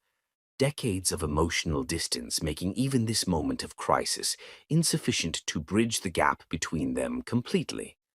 The cesarean was successful, the doctor announced as she entered the waiting room, removing her surgical cap to reveal gray-streaked hair pulled back in a tight bun. You have a healthy boy and girl. They're small, as we would expect with premature twins, but their vitals are strong. Relief washed over Orson in a wave so powerful it nearly buckled his knees, gratitude momentarily overwhelming his customary self-control. The twins were safe, his heirs, the original purpose of the entire arrangement. But his first question revealed how dramatically his priorities had evolved over the months of Faith's pregnancy. And Faith? Miss Juniper, he asked, his voice hoarse with emotions he no longer attempted to disguise. Not from the doctor, not from his father, not even from himself. How is she? The doctor's expression sobered, tempering the good news about the twins with a more cautious assessment of Faith's condition. There were complications, she explained, maintaining direct eye contact with Orson, respecting his evident need for complete honesty rather than false reassurance. Significant blood loss during the emergency procedure. We've stabilized her, and she's receiving transfusions now. She's young and was in excellent health before this pregnancy, which works in her favor, but the next 24 hours will be critical in determining her recovery path. Orson absorbed this information with outward calm, years of business crises having taught him to process bad news without visible reaction. But his hands clenched at his sides betrayed the intensity of his concern, the depth of his investment in Faith's recovery that went far beyond the parameters of their original contract. In the NICU, Orson stood over his children for the first time, gazing down at the tiny beings nested in their separate incubators, surrounded by monitoring equipment that beeped softly in the hushed environment. They were smaller than he had imagined, more fragile, their perfect miniature features bearing subtle combinations of his own characteristics and Faith's. The boy had Orson's straight nose and strong jawline, but Faith's full lips. The girl had Faith's high cheekbones and the same beautiful rich brown skin tone, but Orson's eyes, already showing hints of his deep brown color beneath delicate lids. Their mixed heritage was evident in their features, a perfect blend of his lighter complexion and Faith's deep ebony skin, creating something uniquely beautiful that Orson found himself studying with wonder. The nurse, a middle-aged woman with kind eyes and efficient movements, offered to let him hold them once they were cleared for limited physical contact. "I don't know how," Orson admitted, the confession coming more easily than it would have months ago, his usual pride in his capabilities superseded by his desire to do right by these vulnerable new lives that depended entirely on others for their care and protection. Like this, the nurse demonstrated with practiced ease, using a doll to show the proper support for a newborn's head and body before preparing Orson's daughter for her first meeting with her father. Despite his initial uncertainty, Orson felt something instinctive take over as the tiny bundle was placed in his arms, his body adjusting to accommodate her minimal weight, his muscles tensing protectively around her delicate form. He stared down at her face, at features still swollen from birth, but undeniably perfect to his newly paternal eyes, and felt something crack in his chest, a sensation both painful and exquisite, as if parts of himself, long frozen, were thawing all at once, overwhelming his emotional systems with feelings he had no framework for processing. Next came his son, equally tiny, equally miraculous, his small hand curling reflexively around Orson's finger with surprising strength for one so small. The physical connection, so simple yet so profound, brought unexpected moisture to Orson's eyes, a vulnerability he would have hidden from anyone watching, but which now seemed an entirely appropriate response to the magnitude of the moment, to the recognition of how completely these children had changed him even before they drew their first breaths. "Have you chosen names?" the nurse asked after Orson had spent time with each twin, her question drawing him back from the wordless communion he had been experiencing with his children. The inquiry caught him off guard. Names had seemed a technicality when he first conceived of this arrangement, something to be decided later, a detail overshadowed by the more pressing concerns of ensuring healthy births and maintaining the businesslike nature of his agreement with Faith. But looking at their faces now, small and perfect, and completely dependent on him, generic placeholders seemed wholly inadequate, disrespectful even to the distinct individuals they already were. Orson's mind went immediately to the stories Faith had shared during their evening conversations, to the parents whose legacy she had fought so hard to preserve through Juniper Organics, whose values and love had shaped the woman who had, against all odds, come to mean so much to him. "Ethan," he said with quiet certainty, looking at his son, then shifting his gaze to his daughter. "And Elena," Faith's parents' names, a tribute to the heritage that would form half of his children's identity, an acknowledgement of the family history that deserved recognition and respect, despite the unusual circumstances of the twins' conception. The choice represented more than mere names. It signified Orson's evolving understanding of what family meant, of the connections that extended beyond biological links to encompass stories and legacies that deserved to be honored and continued. It was also, though he didn't articulate this even to himself, a gesture toward Faith, a silent promise that her contribution to their children's lives would be acknowledged and valued, not erased or minimized, as their original contract might have suggested. Hours passed in a strange limbo of joy and anxiety as Orson divided his time between the NICU, where Ethan and Elena were responding well to treatment, gaining strength with each passing hour, and Faith's room in the ICU, where she remained unconscious following her surgery. Doctors reassured him that her body was healing, that her continued unconsciousness was not unusual, given the trauma and blood loss she had experienced, that she would likely wake when her system was ready. Gerald had returned to the office after seeing the twins, his brief visit marked by an unexpected softening toward his son, a recognition of Orson's transformation that manifested in a gruff but sincere, "They're beautiful, son. You'll be a good father to them," before he departed to handle the business matters Orson had abandoned in his rush to the hospital. On the second night, as he sat beside Faith's bed after checking on the twins one final time before what he expected would be another sleepless night of vigil, Orson finally confronted the truth he'd been avoiding for months. Somewhere between contract negotiations and midnight cravings, between sonogram appointments and quiet conversations, he had fallen in love with Faith Juniper. Not gradually, as romance novels might describe, but in discrete, defining moments. When she had stood her ground during their first meeting, refusing to be intimidated by his power or wealth. When she had slapped him for his cruelty and reminded him of her humanity.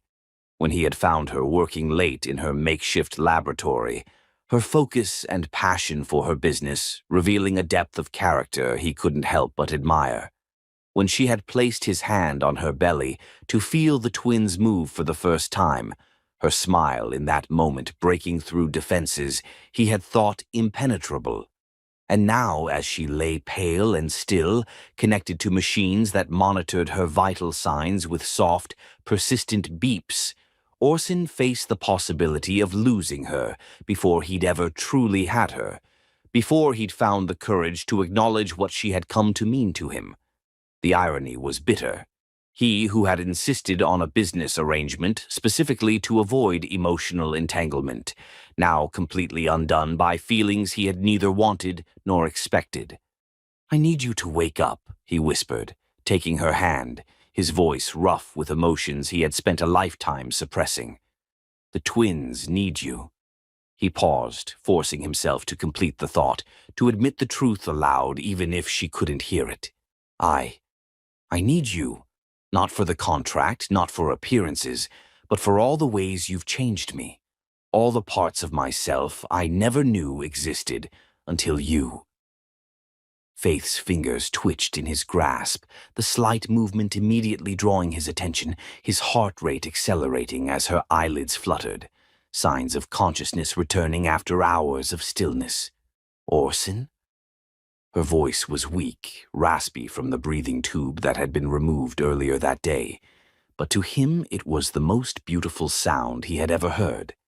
Relief coursed through him, momentarily rendering him speechless as he tightened his grip on her hand, his other hand moving instinctively to brush a stray lock of hair from her forehead, in a gesture of tenderness neither of them would have imagined possible when they first met.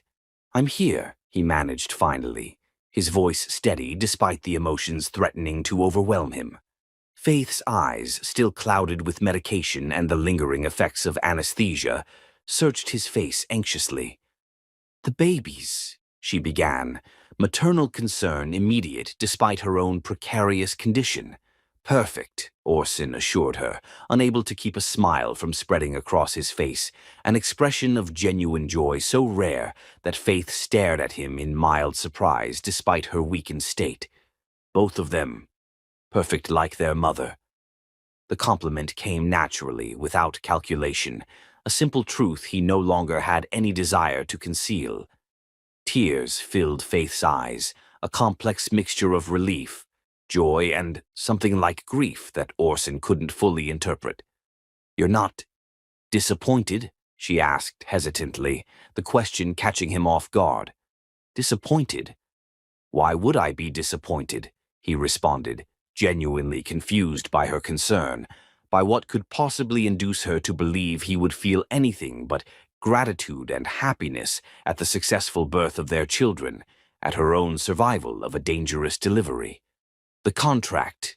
I fulfilled it," Faith explained, her voice still weak but her eyes now focusing more clearly on his face, searching for signs of the business-like detachment that had characterized their early interactions.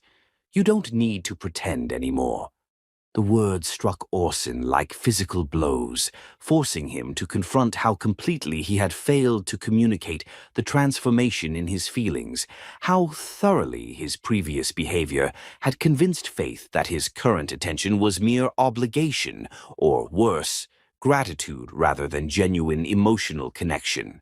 Of course she would think that. He had given her every reason to believe their arrangement remained purely transactional, had carefully guarded his evolving feelings behind the professional mask he had perfected over years of business dealings. Even as his heart had softened toward her, he had maintained the outward semblance of detachment, too afraid of his own vulnerability to acknowledge openly how fundamentally she had changed him. "I named them Ethan and Elena," Orson said quietly, choosing to answer indirectly, to demonstrate through actions rather than potentially empty declarations how much Faith had come to mean to him. The significance of the names registered immediately in her expression, surprise giving way to understanding as she recognized her parents' names, the tribute to her family history that Orson had chosen without prompting or expectation. "You remembered," she whispered, fresh tears gathering in her eyes. But these were different, not anxious or grieving, but touched, moved by the unexpected thoughtfulness of his choice, by what it represented about his regard for her heritage, for the stories she had shared during their months together. "I remember everything about you, Faith," Orson admitted, the simple declaration containing multitudes, acknowledgement of how completely she had captured his attention, his interest, eventually his heart, despite all his determined efforts to maintain emotional distance. The moment stretched between them, laden with possibilities neither had anticipated when they signed their carefully worded contract, with feelings that had developed against both their expectations and initial intentions. Faith's eyes began to close again, exhaustion claiming her despite her evident desire to continue their conversation, to explore the implications of Orson's words and actions. "Rest," he told her gently, squeezing her hand once more before releasing it, recognizing her body's need for healing sleep. "The twins and I will be here when you wake up." The promise encompassed more than mere physical presence. It suggested continuity, commitment, a future that extended beyond the parameters of their original arrangement into something neither had anticipated, but which now seemed the only possible path forward. As Faith drifted back into healing sleep, Orson remained by her side, watching over her with an expression of tenderness that would have shocked anyone who knew only his public persona, his mind already turning to how he would demonstrate the depth of his changed feelings Once she was strong enough for the conversation they needed to have, the renegotiation not of a business contract, but of a shared future that had room for all the complex emotions that had developed between them. Chapter 11. Truth and Consequences. Faith's recovery was slow but steady. By the time she was discharged from the hospital a week later, the twins were thriving in the NICU, nearly ready to come home themselves. Orson had transformed the east wing of his house into a proper family space, complete with a state-of-the-art nursery that managed to be both technologically advanced and warmly welcoming. The room featured the hand-painted world map mural they had discussed months ago, custom furniture crafted by artisans, and subtle lighting that could be adjusted to create a soothing environment. Each detail reflected Orson's growing investment in fatherhood, his desire to create a perfect environment for the children who had already transformed his understanding of what mattered most in life. As he helped Faith settle back into her room, an uncomfortable silence hung between them. The boundaries of their arrangement had blurred beyond recognition, but neither knew how to address it directly, how to find words for the complex emotions that had developed during their months together. Faith sat carefully on the edge of her bed, still moving gingerly from the cesarean incision. Orson hovered nearby, uncharacteristically uncertain, wanting to help but unsure of how much assistance Faith would welcome. "What happens now?" she finally asked, her direct gaze meeting Orson's, refusing to allow the crucial conversation to be buried beneath practicalities and logistics. The question encompassed everything: their relationship, their shared parenting of the twins, the future of their unusual family unit, the contract that had brought them together, but which no longer seemed adequate. "What do you want to happen?" Orson asked, returning the question rather than imposing his own vision, a notable departure from the man who had dictated all terms of their initial arrangement without room for negotiation. Faith looked away, unable to maintain eye contact for this most vulnerable of admissions. "The contract is fulfilled," she said quietly. "I've given you your heirs. According to our agreement, I should receive the final payment and leave."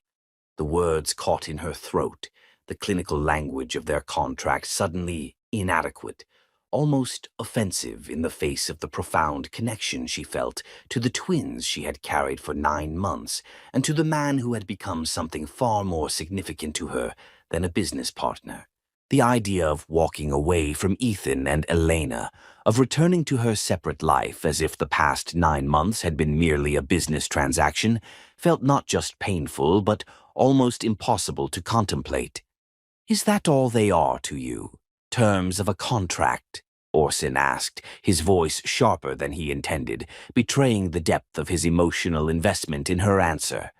Faith's eyes flashed as she looked back at him, momentarily angry at the unfair question, at the implication that she viewed the twins as mere business obligations, when every fiber of her being yearned to be part of their lives. "Of course not," she replied with quiet intensity, one hand unconsciously moving to her still tender abdomen. "I carried them for 9 months. I love them." She hesitated, vulnerable in her honesty but unwilling to retreat into emotional distance. "But this was always about business for you, Orson. You made that abundantly clear from the beginning.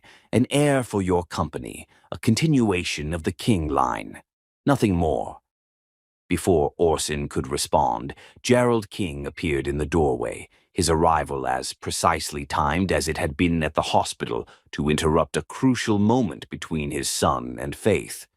"I hope I'm not interrupting," the older man said, though his tone suggested he didn't particularly care if he was. His attention immediately focused on Faith with an assessing gaze. "I wanted to welcome you home and see how you were recovering." The courtesy sounded rehearsed rather than genuine.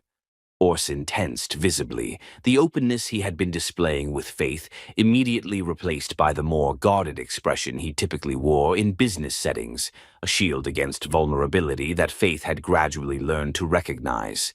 I understand congratulations are in order, Gerald continued, his gaze taking in the luxurious surroundings. Not just for the successful delivery, but for the substantial payday this arrangement has brought you. I took the liberty of having my associates look into your business. Quite the turnaround in the last 9 months, from bankruptcy to expansion plans. My son's money has served you well.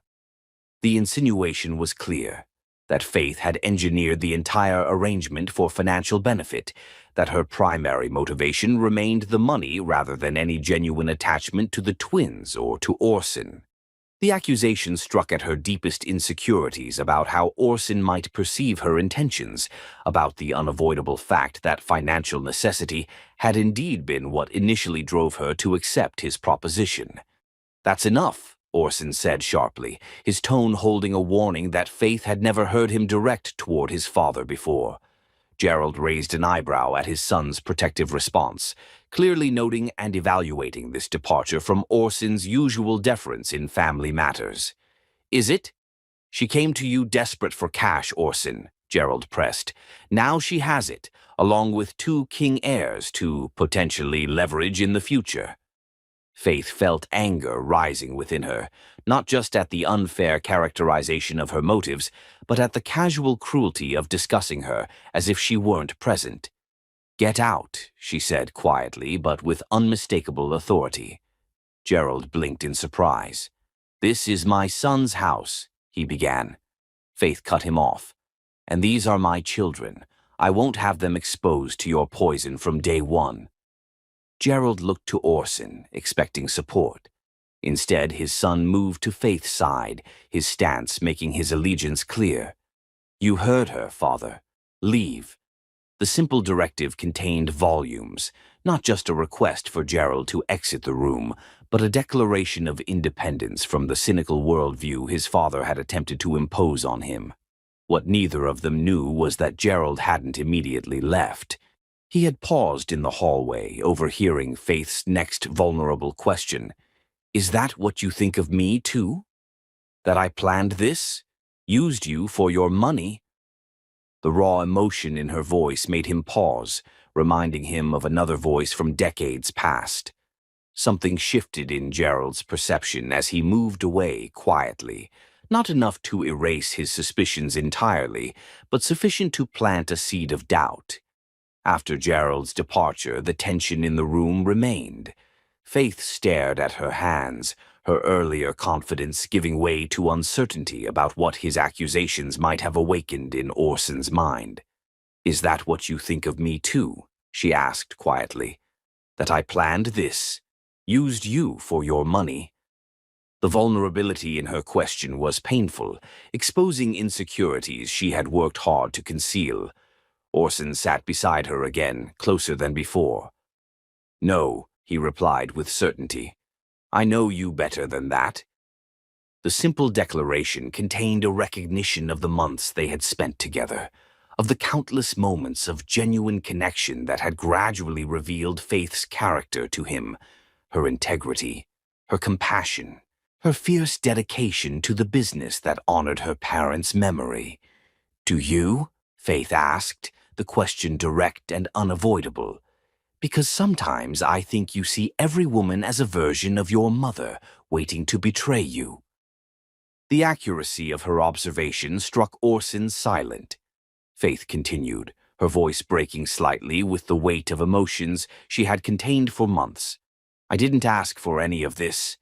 I didn't ask to carry twins, or to nearly die delivering them, or to—" She stopped, the final admission catching in her throat, too vulnerable to voice aloud when she remained uncertain of Orson's own feelings. "To what?" Orson prompted gently, his usual commanding presence softened by genuine concern, by the desire to understand the thoughts she was reluctant to share. Faith met his gaze, vulnerability and defiance warring in her expression as she made the decision to be completely honest.